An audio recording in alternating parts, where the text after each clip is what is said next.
vakomana ve the new Sabc aiwa vakomana vatori nenharo ava noda kuti vochinyasa kutresa kuti aiwa gakava rakazobva papi pakati penyika yeZimbabwe neZambia. Achiperi mushe muri yeZimbabwe vakomana the new Sabc vabva nyasa kuya vakaelaborate vanyasa kuexplain kuti aiwa nyika yeZimbabwe neZambia tanga tiri maallies takanyasa kubatana sevavakidzani but nhau yakabva apapa. Nsambe namashoko atogwa the new Sabc noti subscribe like whatna on the bell like unotangira vachiti the SADC election observer mission rejected the outcome of Zimbabwe's elections, saying they did not comply with the country's constitutional and legal requirements.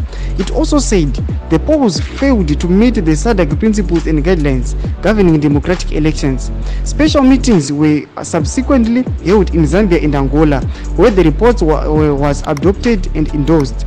The situation led to a major diplomatic fallout between Mnangagwa and the Zambian President ED and Hichilema, who is the chair of the SADC Troika, of the organ on politics, defense and security, which oversees elections in the region.